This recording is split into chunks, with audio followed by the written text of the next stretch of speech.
hotel manager called and said, "Ma'am, there's been a mistake. Your husband checked in yesterday under your name with a young woman. Your son asked me to keep it a secret." I replied, "That's impossible. He's at home with the grandkids." His voice trembled. "Please, come to the front desk immediately. That's not even the worst part." Dear listeners, I am glad to welcome you. If this story touches the strings of your soul, please support our channel. Subscribe, hit the like button, and be sure to write in the comments which state or country you are listening from. I'm always interested to know how far my words travel. And now, enjoy the listening. The heat was disrespectful. The air at the lake house was thick and sticky, heavy with the scent of overripe peaches falling into the tall grass, and the sweet, cloying aroma of the peach preserves I was boiling in a massive pot on the screened-in porch. Somewhere deep in the yard, I could hear the shrieks of my grandsons, 5-year-old Malik and 7-year-old Trey. They were tearing through the grass like two little hurricanes, destroying everything in their path. I felt exhaustion settling into my spine like heavy lead. I stood at the stove, stirring the bubbling brew with a wooden spoon. The muscles in my back ached. At 64, I still held my posture. It was a habit developed over years of working in the district attorney's office, where any sign of weakness could be taken as an invitation to attack. But today, that armor felt heavy. The morning had started with a whirlwind. Kendrick, my son, had flown into the house, flashing that $1,000,000 smile he always used to disarm me. The smile for which I had too often forgiven mediocre grades in school, failed exams in college, and later the endless requests for small loans for his genius business ideas. "Mama, you're the best," he exclaimed, leaving the boys in the hallway with their backpacks. "Pop and I will be back Sunday evening. It's a purely male excursion. Fishing, tents, mosquitoes. But you understand, we need this time." Male bonding. He kissed me on the cheek. He smelled of expensive cologne. Oud wood, I recognized it. Far too sharp and pricey for a fishing trip to the creek. I noted it then, just as I used to note evidence in old cases, but I immediately pushed the thought away. Reginald, my husband, had been complaining about his heart lately, about his nerves, about how I crushed him with my authority. If fishing with his son would help him feel better, let them go. I took on the grandkids, the lake house, the preserves, and the familiar role of the foundation upon which this shaky house rested. Now by mid-afternoon, the house had turned into a battlefield. A box of Legos was scattered across the living room floor. In the kitchen, a puddle of spilled juice spread across the tile. I wiped my forehead with my forearm. The silence of the DA's office seemed like an unattainable dream right now. There was order there. There were rules. Here, chaos reigned, and I was obligated to organize it because there was no one else. All my life, I had been the fixer, the one who pays the bills, the one who turns a blind eye to the little things to preserve the main thing. The phone rang sharply, slicing through the thick country air. I sighed, turned down the heat under the pot, and went into the living room. The name Kwame Jeffries flashed on the screen. My heart skipped a beat. Kwame didn't call me just to chat. He was the general manager of the Royal Palm Hotel, the best in his field, a man of impeccable composure. 10 years ago, I had pulled him out of a case stitched together with white threads by corrupt investigators. He was innocent, and I proved it, risking my own career. Since then, he sent me cards for Christmas and Juneteenth, but he never called on a Saturday afternoon. I pressed the answer button. "I'm listening, Kwame." "Bernadine? Mrs. Vance?" His voice sounded strange, tight. It lacked its usual velvety confidence. "Forgive me for bothering you on the weekend.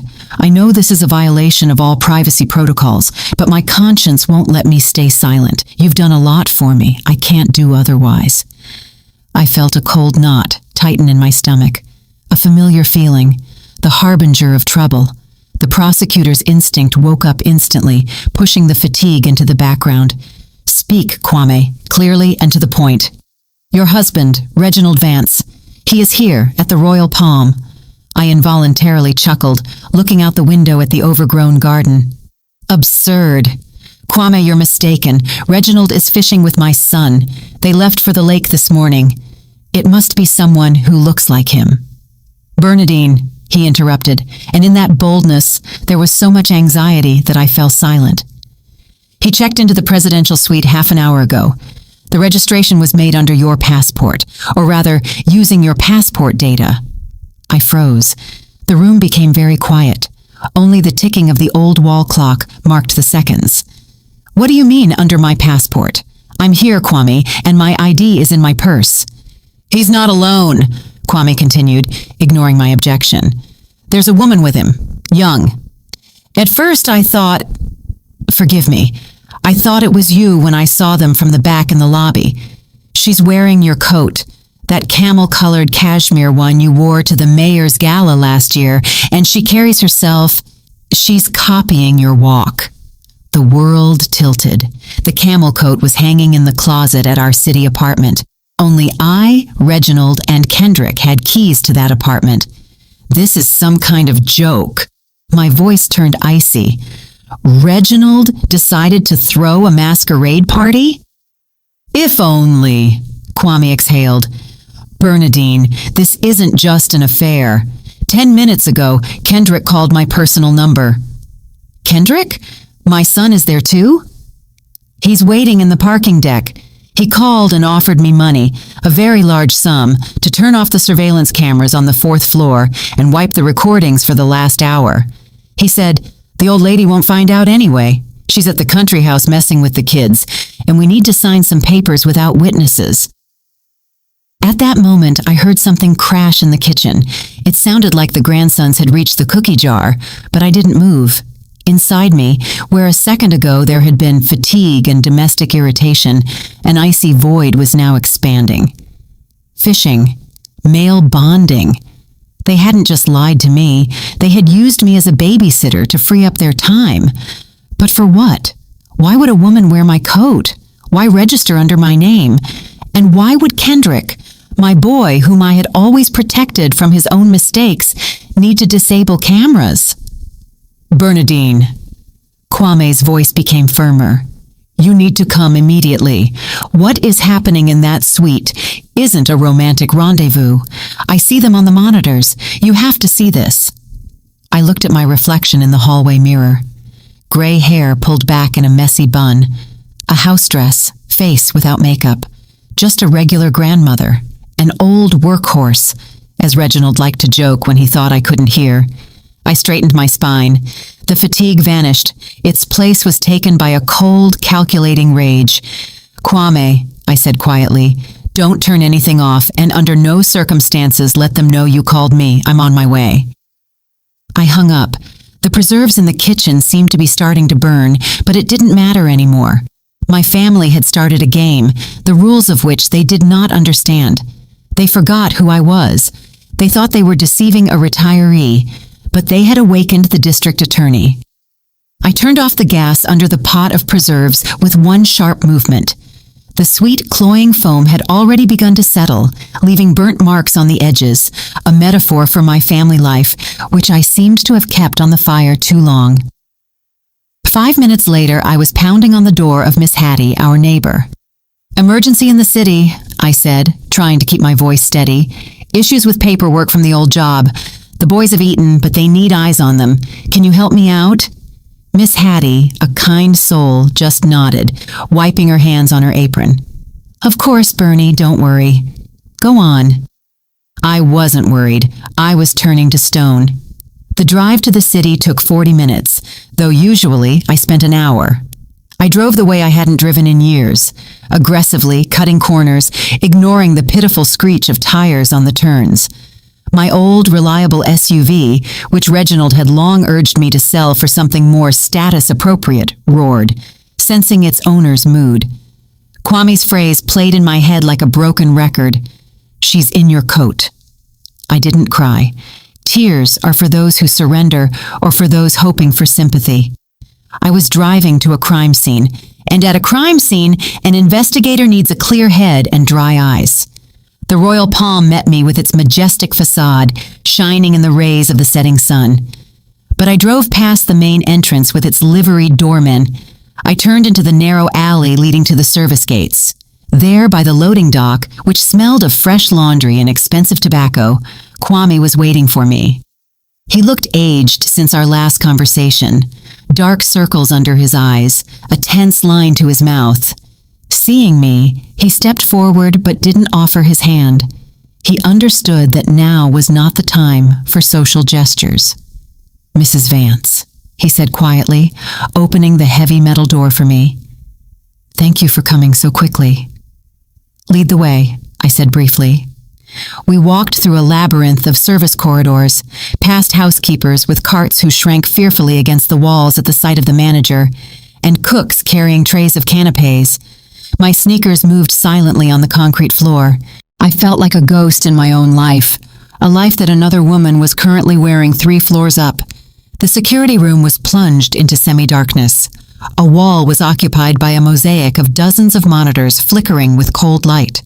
The air hummed with cooling fans and the smell of stale coffee. Kwame gestured for the young security guard to leave. "We are alone. Camera 402, Kwame said, pointing to the central screen. The image was crisp, high definition, the pride of the security system I had once recommended the hotel owners install. The presidential suite, a spacious living room with antique furniture, heavy burgundy drapes. In the middle of the room, Reginald was pacing nervously. He held a glass of whiskey in his hand.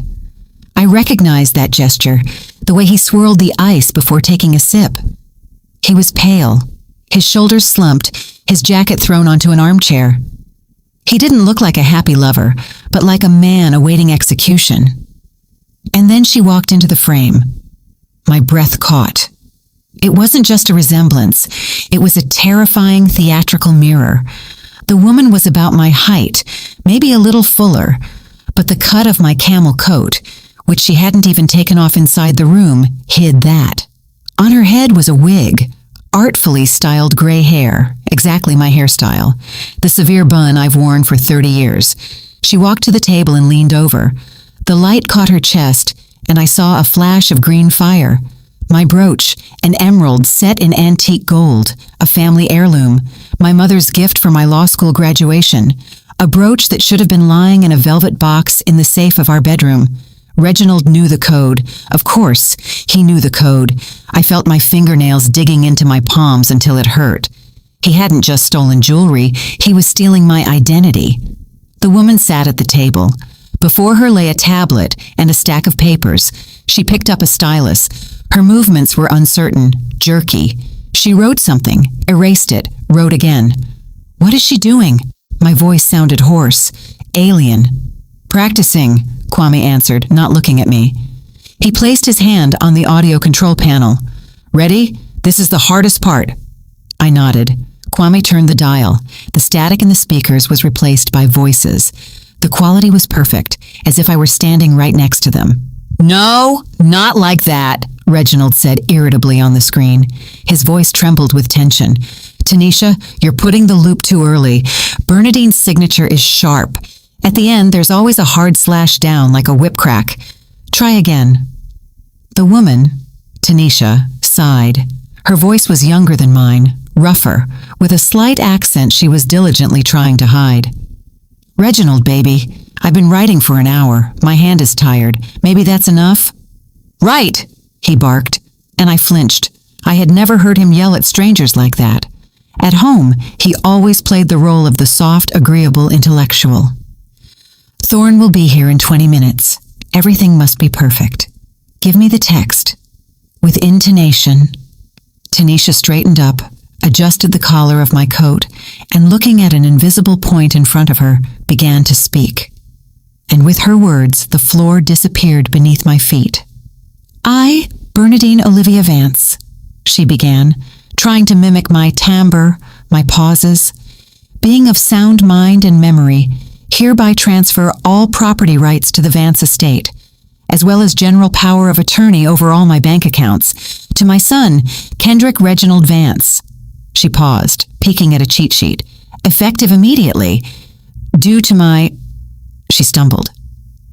deteriorating health condition and inability to adequately assess financial risks.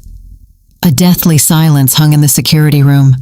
I stared at the screen, at this dressed-up doll in my clothes, and realized that before me was not a scene of marital infidelity. This was my funeral, a living funeral. Deteriorating health condition, inability to assess. They didn't just want to take the money, they wanted to declare me incompetent. A crazy old woman who had lost her mind and needed guardianship. My husband, my son, the people for whom I lived, breathed, worked. I felt something hot rising to my throat, but I swallowed the lump. Rage, pure and distilled, displaced the pain. I remembered everything. Every sleepless night I bailed Kendrick out of trouble. Every pill I handed to Reginald. Every dollar I saved, denying myself a vacation. They aren't cheating on me, Kwame, I whispered, not taking my eyes off the screen. They are erasing me. I shifted my gaze to the manager. There was horror in his eyes. He expected me to break, to scream, to cry, to faint. Instead, I unbuttoned my cardigan, feeling the familiar cold calm of the courtroom return. Kwame, my voice became hard as steel. I need the guest list. Who else is registered in connection with this room, besides Kendrick, who is waiting outside? Kwame quickly tapped on the keyboard. There is a guest pass for an Elias Thorne. The name hit me like an electric shock. The puzzle snapped together instantly. Thorne, the dirty lawyer, a slippery type who specialized in complex inheritance cases. 10 years ago, he had evaded responsibility because a key witness disappeared. Thorne, I repeated, and a smile appeared on my lips that made Kwame involuntarily recoil. Excellent. Simply excellent. I took my phone out of my purse. My hands were no longer shaking. Mrs. Vance, what are you going to do? Kwame asked. Call the police? The police will come, Kwame, but later. I dialed a number I hadn't used in 5 years. First, we're going to arrange a confrontation. Only I will be the judge. This is Vance, I said into the phone, eyes glued to the monitor. Hello, Deshawn. Silence hung on the other end, interrupted only by the rustling of papers. Deshawn, the head of the IT and Archives department, a man who was afraid of his own shadow, would recognize my voice even from the grave. And on the screen at that moment, a scene was playing out that made bile rise in my throat. Reginald, having drained his glass in one gulp, put his phone on speaker. Kwame immediately piped the sound into our room. Kendrick! My husband's voice broke into a squeal. Where the hell are you? This actress is already losing it. We can't wait forever. From the speakers came the velvety, lazy laugh of my son. The same laugh he used 3 months ago to beg me for money to pay off yet another loan. Pop, relax. Kendrick's voice sounded smug. Background street noise hummed. Thorne and I are already parking. Don't stress, we have a wagon load of time. A wagon load? Tanisha intervened capriciously. She sat at the table, tugging at the edge of the wig, which was apparently starting to chafe. What if your mother calls, or, God forbid, decides to come back to the city? Kendrick laughed louder. Tanisha, baby, you overestimate my mother. She's at the lake house, passed out. The grandkids sucked all the juice out of her before lunch. She's probably already asleep in the armchair in front of the TV with her mouth open. He paused, and I heard the sound of a lighter. She's like an old plow mule. She works and works until she drops. It wouldn't occur to her to check where we are. She's too simple for that. Too trusting. Plow mule. Simple. These words hit me harder than the sight of another woman in my coat. I felt the blood drain from my face, leaving a cold, ringing clarity. So that's how they see my care, my entire life laid down for their comfort. Not as love, but as the stupidity of a draft animal that can be used and then sent to the slaughterhouse. Bernadine, Mrs. Vance? The voice in my phone receiver trembled. Deshawn had finally found his speech. My God, how many years? Has something happened? Something happened, Deshawn, I replied in an icy tone, watching Reginald pour Tanisha champagne from the minibar. They clinked glasses. To success, to stupid wives. I need your help, urgently, right now. It's Saturday, Bernie. Archives are closed. You have remote access to the server. Don't lie to me, I interrupted. I need the old file. 2014. Elias Thorne. The pause on the line hung again, this time heavy. Thorne, whispered the archivist. Bernie, you know that case was sealed. It's marked destroyed due to expiration. The brass gave the order to forget it.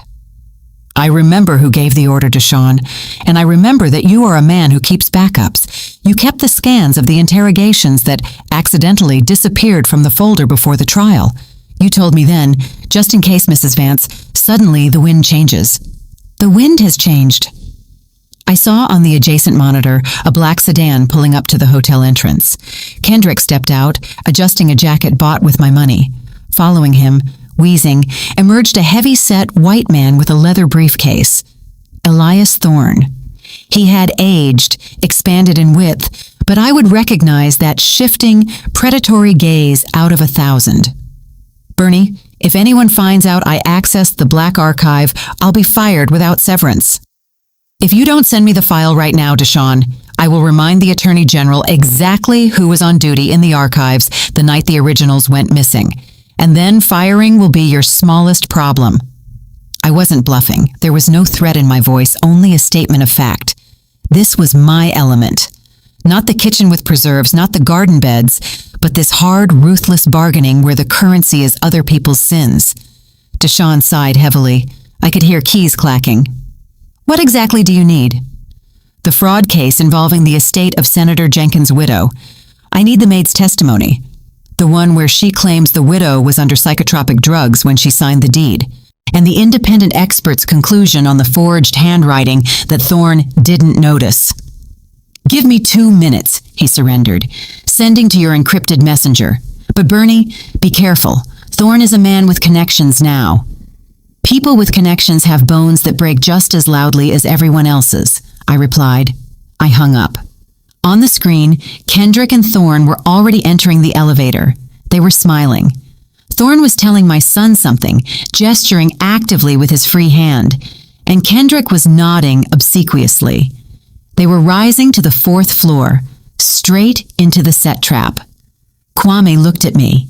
In the dim light of the security room, his face seemed pale. Did you know they would invite him specifically? He asked quietly. I hoped. I gripped the phone until my knuckles turned white. Criminals rarely change proven methods. They are lazy, Kwame, just as lazy as my husband. The phone in my hand vibrated briefly. A message from Deshawn, file downloaded. I opened the document, dense text, scans of yellowed pages, stamps. Here it was. The weapon I sought 10 years ago was now in my pocket. Thorne thought he was going to process easy prey from a simple old woman. He didn't know he was walking into his own trial. They are approaching the door, Kwame said, looking at the corridor monitor. Excellent. I took a deep breath. I felt a cold calm spreading inside before the battle. Let them enter. Let them relax. Let Thorne lay out his papers. Let them taste victory. And then we slam the lid. The door to room 402 swung open, and my son appeared on the monitor screen. He walked in with a master's gait, arms spread wide as if he intended to embrace the whole room, or rather, everything this room symbolized. My fortune, my real estate, my freedom. Following him, shuffling in short steps and clutching a plump leather briefcase to his chest, crawled Elias Thorne. Well, where is our star? Kendrick asked loudly, scanning the living room. I hope the makeup is ready. We're short on time. Elias here charges by the hour, and it's higher than the girls from the escort service. Forgive the comparison, Thorne giggled nastily, wiping his forehead with a handkerchief. Time is money, Kendrick, especially when it comes to such delicate transactions. I watched them, sitting in the chair in the security room, and felt the last warmth dying inside me. You know, they say a mother's love is unconditional, that it can survive anything. I thought so too. I thought so when I bailed out his first business. I thought so when I paid the lawyers after that DUI. But right now, watching my son pull a professional video camera and tripod out of a bag, I realized love is mortal. It can be killed. And my son had just delivered the final, fatal blow.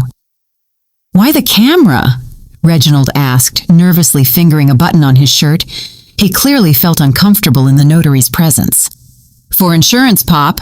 Kendrick busily set up the tripod opposite the desk. Thorne will certify the signature. That goes without saying. But when, Mother realizes and tries to challenge the deal in court, claiming she didn't sign or was incompetent, we'll release the video. He walked over to Tanisha, who was sitting at the table in my coat, and roughly turned her head so her face was in the shadow of the floor lamp. Like that. The light falls from behind. You can see the silhouette, see the coat, see the gray hair, see that damn brooch, but you can't make out the face. Perfect. Genius, purred Thorne, laying out papers on the table.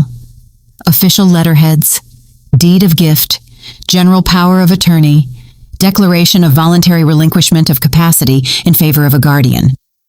The judge will see a familiar silhouette, your signature style, hear your voice. No expertise will dig underneath it. This is called an ironclad alibi of presence. I watched this performance and felt a strange detachment. It was as if I were back at work behind the glass of an interrogation room watching seasoned criminals. Emotions shut down. Only facts remained.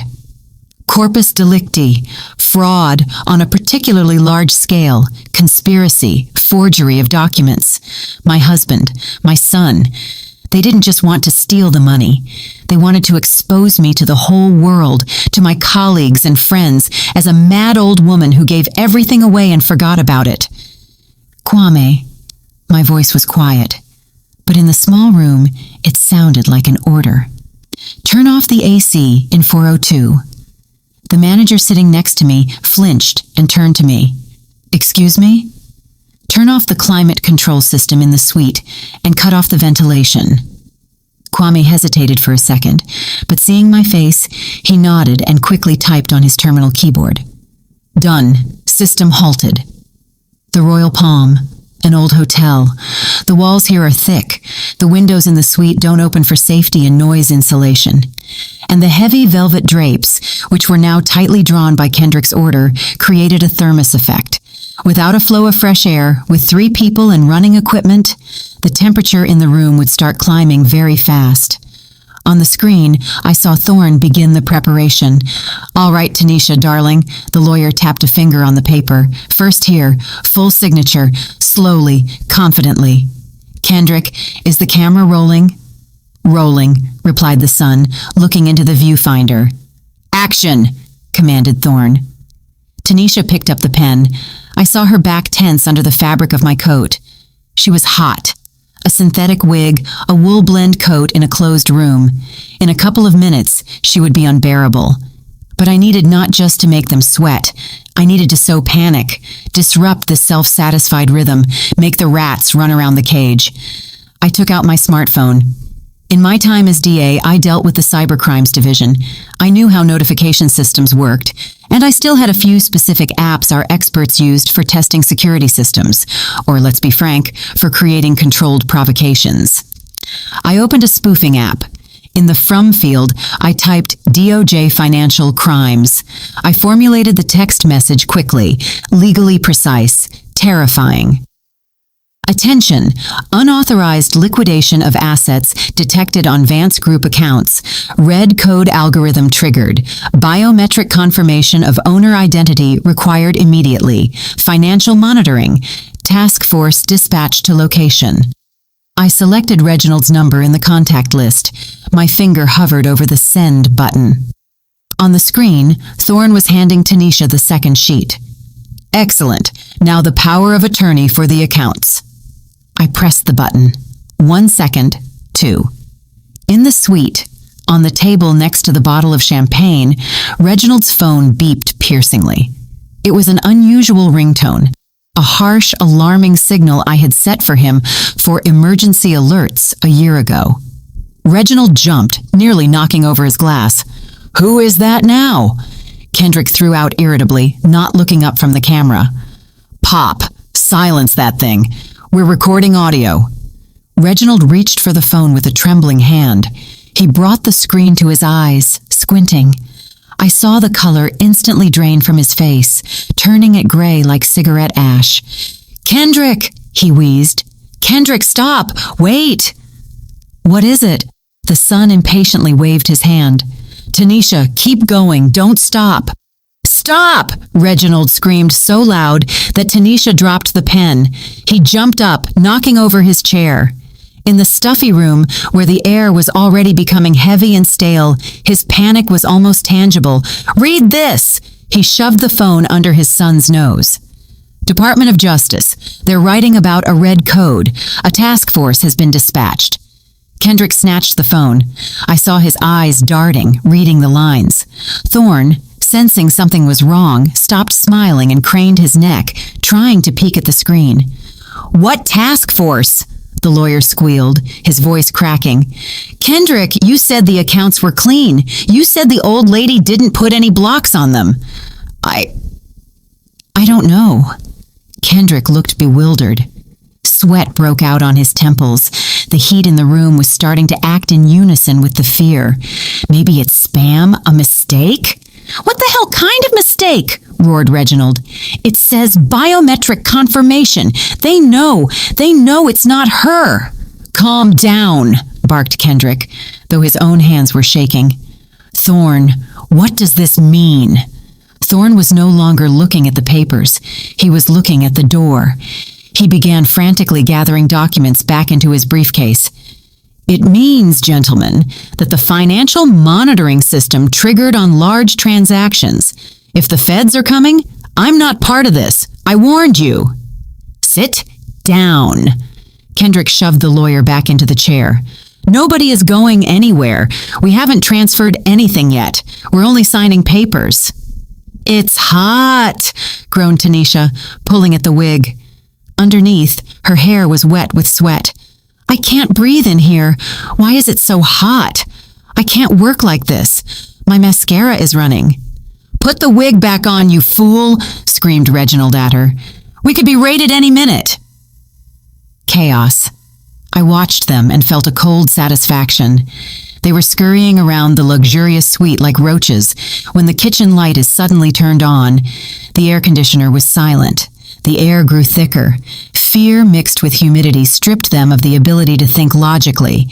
They didn't think to check the number the text came from. They didn't think to call the bank. Their conscience was so unclean that they believed in punishment instantly. "Kwame," I said, rising from the chair. "Prepare the cart." The manager looked at me with awe. "You're going in there?" "Yes." I adjusted my blazer. "They are expecting a task force. They'll get one. Only instead of SWAT, someone scarier is coming to them." "Who?" he asked automatically. I smiled, but my eyes remained icy. "A scorned wife." I took a seat in the massive leather chair in the manager's office. It was cool here, smelling of expensive wood polish and that sterile silence that only exists in centers of decision-making. Before me stood a tablet, its camera aimed directly at my face. On the adjacent monitor, I saw what was happening a floor above, in the stifling hell of room 402. They were rushing. The fear sown by my DOJ message forced them to cast aside caution. "Sign faster, damn you," hissed Kendrick, wiping a wet forehead with his shirt sleeve. "Thorne, where is the seal? Stamp it as soon as she finishes the slash."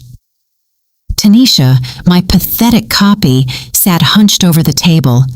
The wig had slid to the side, revealing a strip of her own dark hair, but no one noticed. Sweat flowed down her neck, soaking into the collar of my favorite cashmere coat. It hurt to see this. Not because of the coat, of course, but because of how cheaply they priced my life, turning it into this sweaty, fussy circus. "My hand is shaking," she whined. "I can't make the V. My fingers are slipping." "Screw the V," roared Reginald. He paced the room, constantly glancing at his phone, expecting a call from mythical federal agents. "If it looks similar, fine. The main thing is to notarize it." At that moment, there was a knock on the door of the suite. The sound wasn't loud, polite, but in the tense silence, it sounded like a gunshot. Everyone froze. Reginald pressed himself into the back of the sofa. Thorne clutched the briefcase to his stomach like a shield. Kendrick froze with his hand raised. "Who is it?" my son asked hoarsely. From the hallway came Kwame's calm, velvet voice. "Room service, a compliment from the establishment for our special guests." Kendrick exhaled, and his shoulders dropped. "It's just service, Pop. Calm down." He stepped toward the door. "We don't need anything. Leave it at the threshold. We're busy." "I beg your pardon," Kwame answered persistently, but softly through the door. "This is a personal order from the owner. Cristal champagne and ice. Given the temperature in the room, I think you need this." The word ice acted magically. In the stifling heat I had arranged for them, thirst was stronger than fear. Kendrick, cursing, unlocked the lock and opened the door slightly.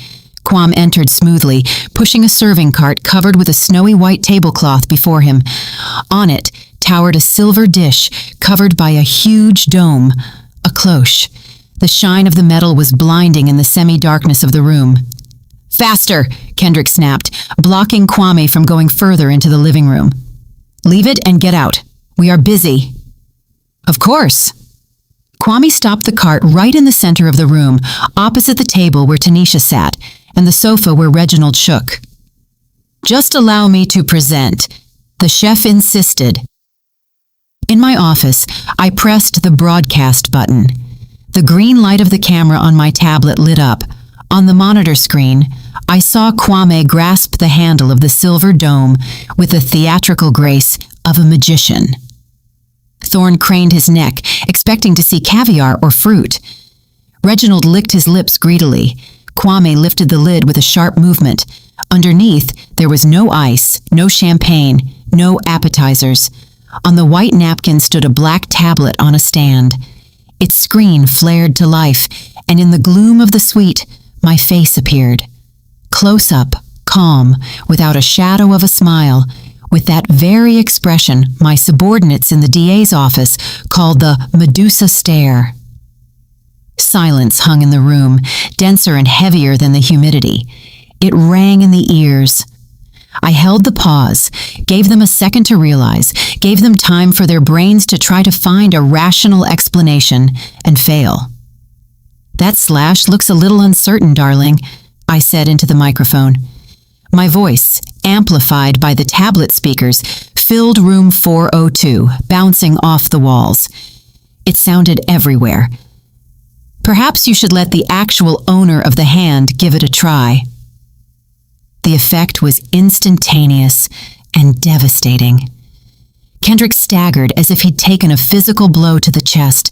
Blood drained from his face so rapidly, his skin turned the color of that starched tablecloth on the cart.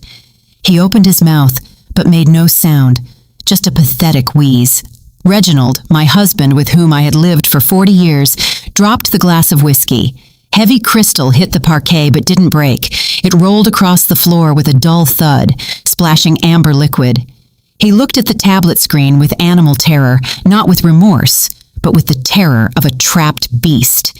Tanisha shrieked, threw down the pen, and jumped up from the chair, knocking it over. She backed away to the wall, covering her face with her hands, as if my voice could hit her. Thorne woke up first. The rat's instinct for self-preservation worked faster than human shock. "Set up!" he squealed, grabbing his briefcase. "This is entrapment! I have nothing to do with this! I'm just a consultant!" He lunged for the door, shoving past the frozen Kendrick. His eyes darted. He already saw himself free, in the corridor, running down the stairs, away from this cursed hotel. He grabbed the door handle and yanked it down with force. The door didn't budge. Thorne yanked again, putting his whole body weight into it. Nothing. I, sitting in the office, placed my finger on the touch panel controlling the hotel's security system. The lock icon on room 402 glowed red. Perimeter lockdown active. "Don't bother, Mr. Thorne," I said, watching him panic and pound his fist on the wood. "The electronic locks at the Royal Palm are Swiss. They are more reliable than your professional ethics." The click of the lock sounded like the final bang of a judge's gavel. The mousetrap had slammed shut, and we remained in it, me as the observer and they as my prisoners.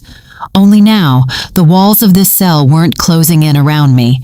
I took the master key from Kwame's desk without saying a word.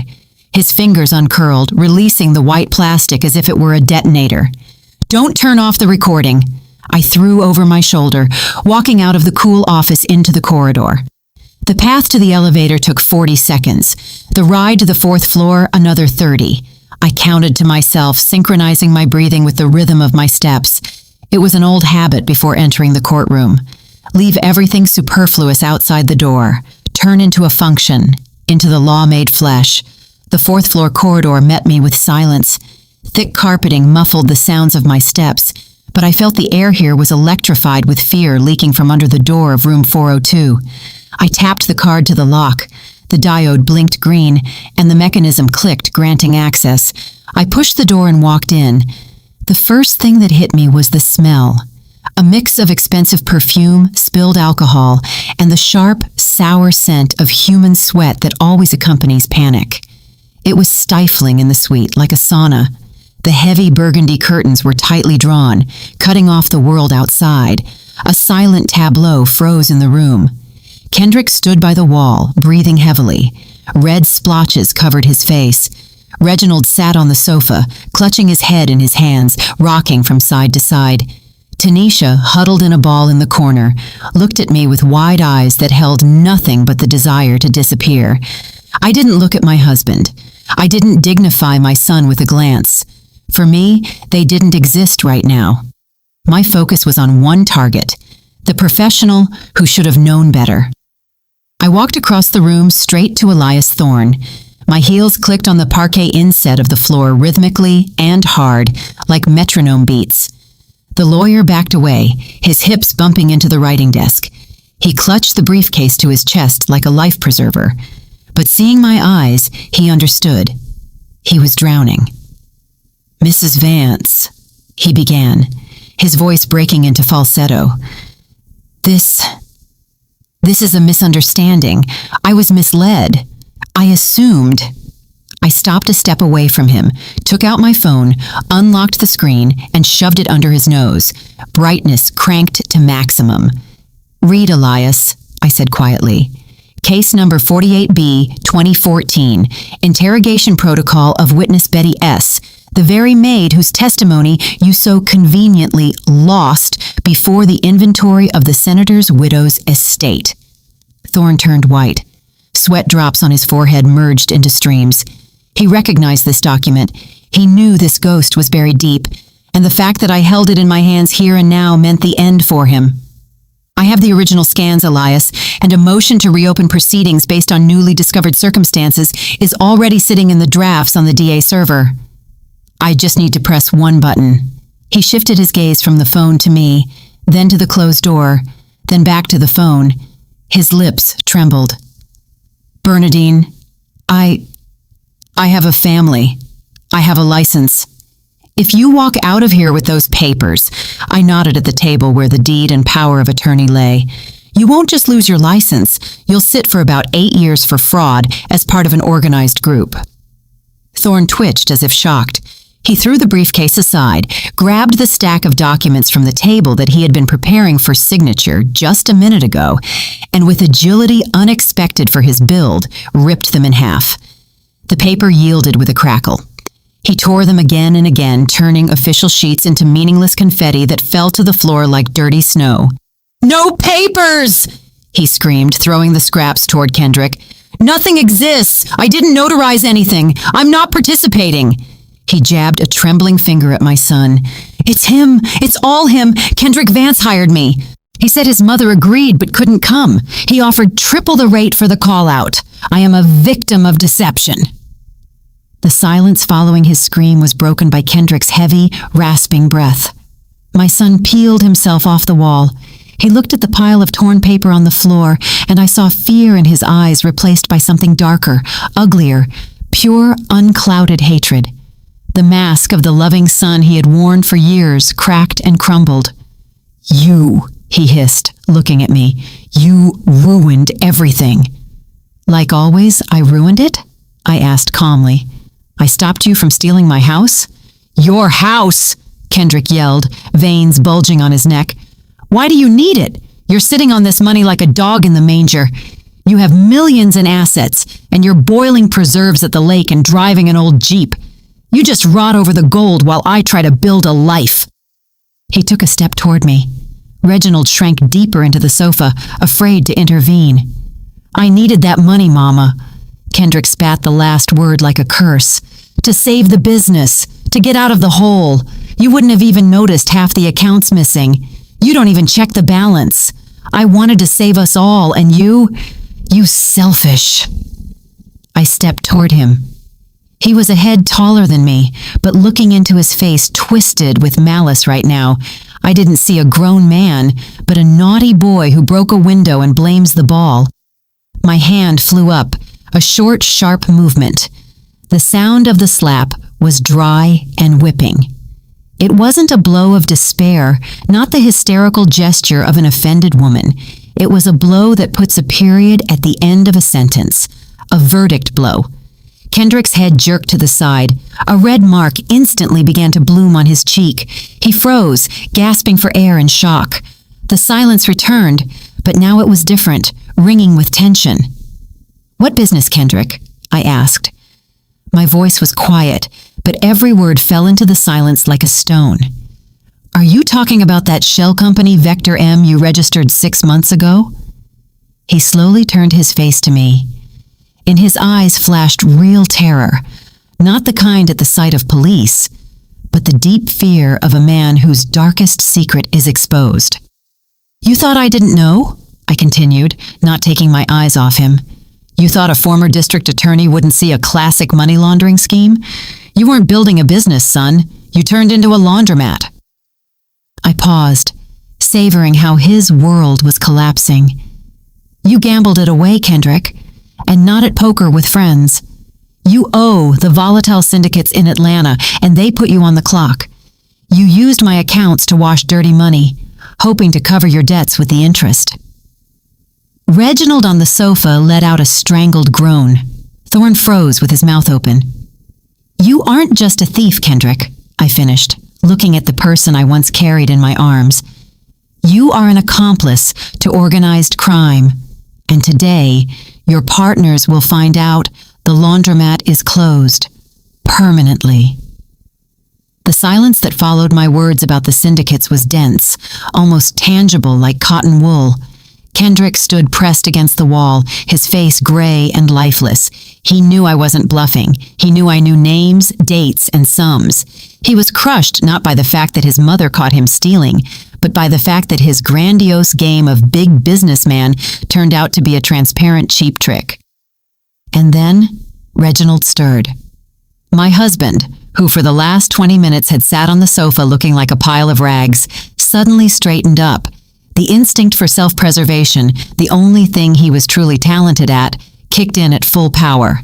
He realized Kendrick was a sinking ship and decided it was time to transfer back to the familiar, reliable barge. To me. He stood up, his eyes filled with tears, instantly, abundantly, with an ease any professional mourner would envy. "Bernie." His voice trembled, breaking into a pitiful whisper. "Bernie, listen. My God, what have we done?" He stepped toward me, stepping over the scraps of the torn deed lying on the floor. He walked toward me like a beaten dog, tail tucked, but looking up with hope. "It's all him." Reginald pointed a finger toward Kendrick, not even looking at his son. "He forced me, I swear to you. He said he had debts, that they would kill him. Bernie, you know I'm a weak man. I got scared for the boy. I didn't want to. I thought we would just sign, and then I would have told you everything." He came up close. I smelled his sweat mixed with whiskey fumes, and his habitual cologne with notes of sandalwood, the scent I had inhaled every morning for 40 years. Reginald put his hands on my shoulders, heavy, warm palms, the same hands that once put a ring on my finger, the same hands that held our children in the maternity ward. "Bernie, please." He looked into my eyes, and a tear rolled down his cheek. "We are family. We've lived together all our lives. Don't destroy us. Don't give him to the police. He's our son. Think of the grandkids. How will they grow up knowing their father is in prison and their grandfather is disgraced? We'll leave. We'll forget everything. I will do whatever you say. Just don't ruin... For a second, just for one short, treacherous second, time stopped. I felt the familiar weight of his hands. It was the weight of habit, the weight of duty. All my life, I had been the pillar they leaned on when the earth fell out from under their feet. Mama will solve it. Bernadine will sort it out. Bernie will understand. His eyes begged for forgiveness. And a part of me, that old part that for years learned to endure smooth corners and sacrifice myself for peace in the family, wavered. Indeed, how would I explain to the grandkids?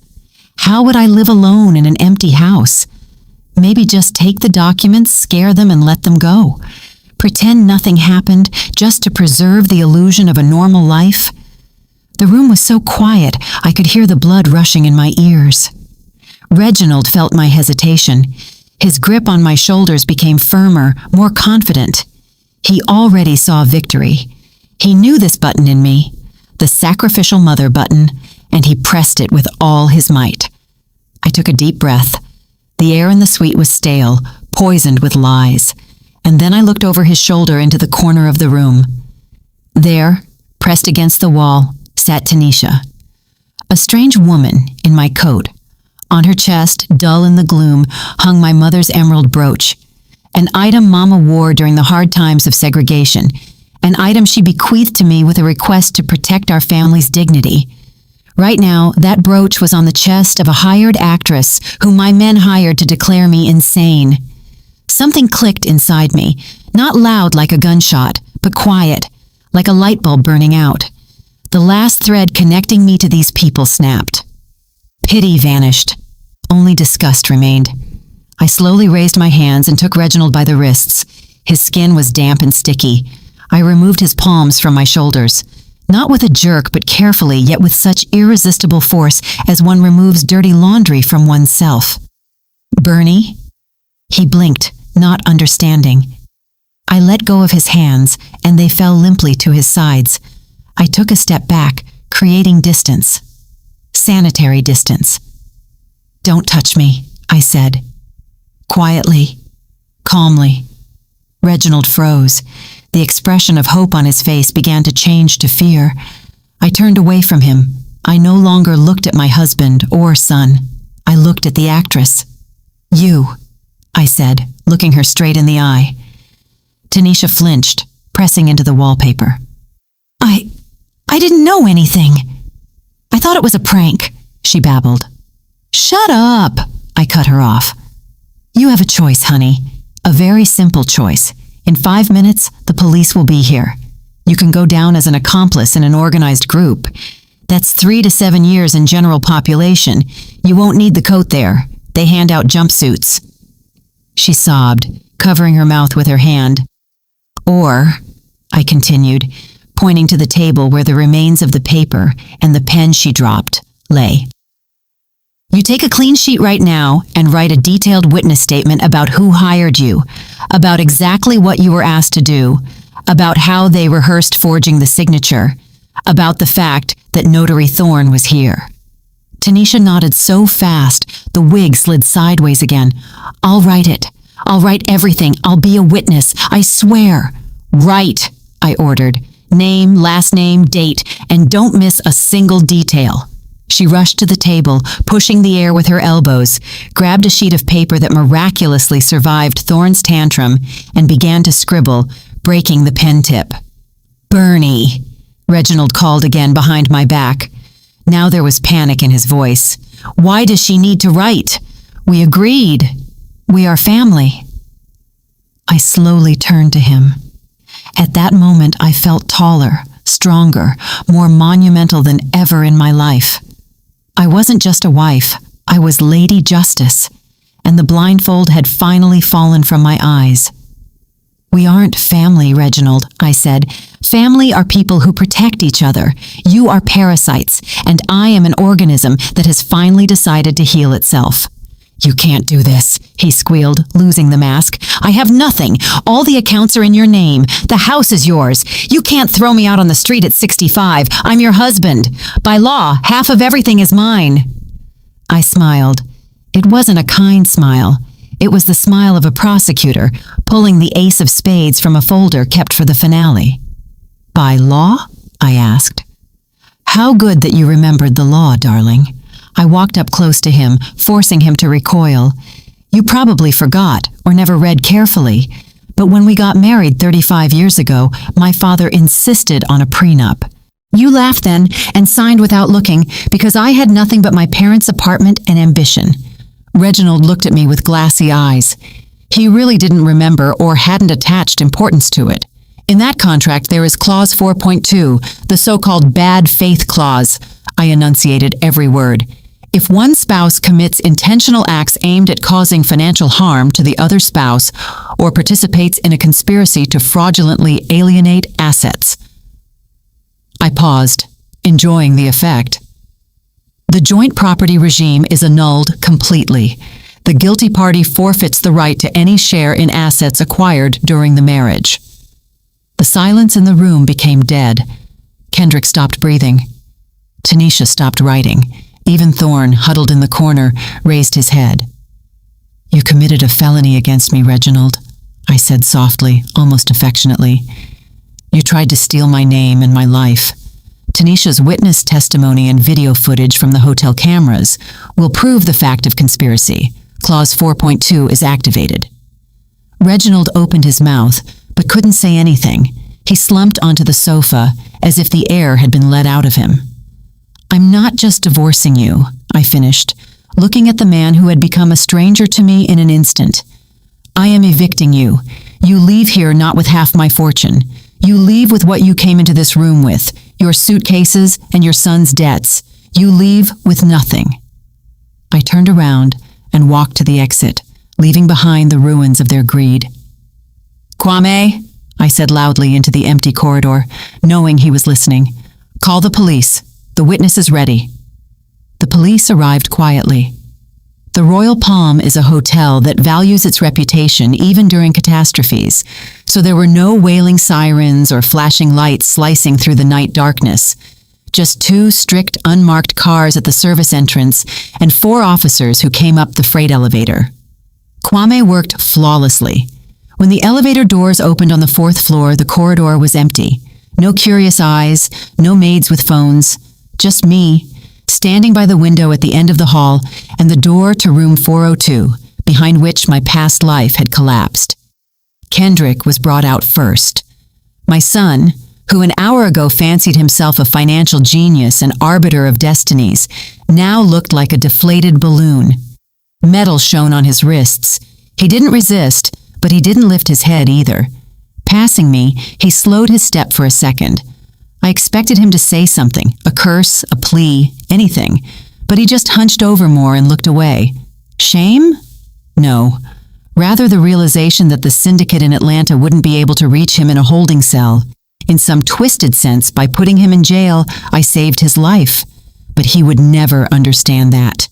Next, they led Thorne. The lawyer tried to maintain remnants of dignity, loudly citing articles of the Criminal Procedure Code to the officer holding him by the elbow. This is arbitrary. I will complain to the Bar Association. My client misled me. The officer silently nudged him toward the elevator. The briefcase with the destroyed documents, which forensics had already bagged as evidence, was carried by a young lieutenant. Tanisha was led out last. She was crying, smearing mascara over her cheeks, but she walked voluntarily. Her statement, written with a trembling hand on hotel stationery, became the nail in the coffin of this scam.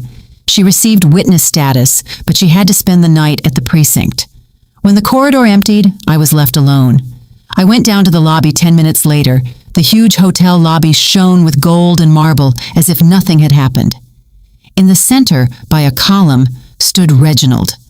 Next to him, looking orphaned, huddled 2 rolling suitcases, the same ones with which he had left for fishing. He held his phone in his hands and was frantically stabbing his finger at the screen. I knew what he was seeing. Notification from the bank, card blocked, account frozen, access limited. I walked past him to the front desk. The click of my heels on the marble made him jerk his head up. Bernie! He took a step toward me, but stopped immediately. An invisible wall of bulletproof glass seemed to have grown between us. In his eyes, I saw a mixture of fear and bewilderment. He still didn't believe the old workhorse could kick so hard. "Bernie, I have nowhere to go. The cards aren't working. I don't even have cash for a cab." I stopped, but didn't turn to him fully. Just slightly slanted my eyes. "You're a healthy man, Reginald. You have hands, feet, and the freedom I generously left you by not filing charges against you personally just for divorce. I think you'll manage. Fishing teaches survival, doesn't it?" I turned away and approached the high, dark wood counter where Kwame stood. He looked tired, but in his gaze, I read deep, respectful awe. "Mrs. Vance," he said quietly, "the police took them away. The reports were filed in room 402. Our cleaning crew is working now, clearing the traces." "Thank you, Kwame." I placed my palm on the cool marble of the counter. "I have a request for you. Anything. Process the checkout for room 402 right now. Close that bill. Let it remain in the past like a bad dream." Kwame nodded. His fingers flew across the keyboard. "Done. Checkout processed. And now?" I took a deep breath, feeling my lungs expand, lungs that had breathed at half strength for 40 years. "Process a new check-in." Kwame raised an eyebrow. "For whom, Mrs. Vance?" "For me, Bernadine Vance, presidential suite, the one with the view of the park and the skyline." Reginald, standing a few meters behind, made a strangled sound like a sob. He heard every word. "For how long?" Kwame asked professionally, though the corners of his lips twitched in a smile. "For a week," I answered firmly. "I believe I've earned a vacation. I've been serving other people's interests for too long, Kwame. It's time to think about my own." I opened my purse and took out an envelope with cash, my personal stash, which I always carried with me for a rainy day. Today, that day had become the brightest of my life. I pulled out several large bills and placed them before the manager. "This is for you, Kwame, for loyalty and impeccable service." He wanted to object, but I stopped him with a look. "Take it. You saved my life today, literally and figuratively." "Thank you, Mrs. Vance." He bowed his head. "The key is ready. Shall I escort you?" "No, I'll walk myself. I need to be alone. And Kwame, yes, send a bottle of champagne to my room, the coldest you have, and fruit. It will be done. Anything else?" "Yes." I smiled, and for the first time in many years, that smile was absolutely sincere, light, girlish. I have a lot of reading to catch up on. I took a glossy brochure out of the inner pocket of my blazer, which I had kept there for a month, afraid to show my husband. I placed it on the counter and slowly, with relish, smoothed it with my palm so Reginald could see the cover. On the bright photograph were depicted cypress alleys flooded with golden sun and ancient vineyards. The headline read, "Solo Tour of Tuscany, Gastronomy, Art, and Freedom." "Tuscany!" croaked Reginald behind my back. "Bernie, that's dangerous. You don't know the language. You can't handle it alone. I told you." I didn't let him finish. I didn't even turn around. I simply took the golden keycard Kwame held out to me and tapped my finger on the brochure. "I handled organized crime, a corrupt lawyer, and the betrayal of my own family in one evening," I said loudly, addressing the universe rather than my ex-husband. "I think I'll figure out pasta and wine in Italy somehow." I took the brochure and headed for the elevators. My back was straight, head held high. I didn't hear Reginald leave the hotel. I heard only the sound of my own steps, and in that rhythm played the music of a new life, a life that belongs only to me. My dear listeners, that brings us to the end of Bernadine's story. A heavy story, isn't it? There is a lot of bitterness in it, but even more strength. I know that many of you right now might be arguing with the ending. Some will say, how could she do that to her own son? Couldn't she forgive, give a second chance? After all, a mother's heart should be soft, all-forgiving. But I ask you, where is the boundary between love and enabling? Where is the line beyond which sacrifice turns into the destruction of one's own identity? Bernadine endured years of neglect, lies, and consumerism. She gave everything, receiving only mockery behind her back in return. Her son's action wasn't a mistake, but a conscious crime. Did she have the right to close her eyes to this, knowing that impunity breeds only greater evil? Or, by handing them over to justice, did she teach them the most important, albeit cruel, lesson of their lives? It seems to me that the true strength of a woman is not in enduring endlessly, but in saying enough at the right time. Bernadine chose herself. She chose Tuscany, the sun, and freedom, instead of a cage of lies. And personally, I give her a standing ovation. Did you like the story? And which city are you listening from? Let's meet in the comments. If you like the story, you can support me by sending a super thanks so I can keep bringing more stories like this. Thank you so much for your sweet support. I'm looking forward to your comments on the story. On the screen, you can see 2 new life stories that I highly recommend. There's so much more on my channel. Don't forget to subscribe. See you in the next life story. With love and respect.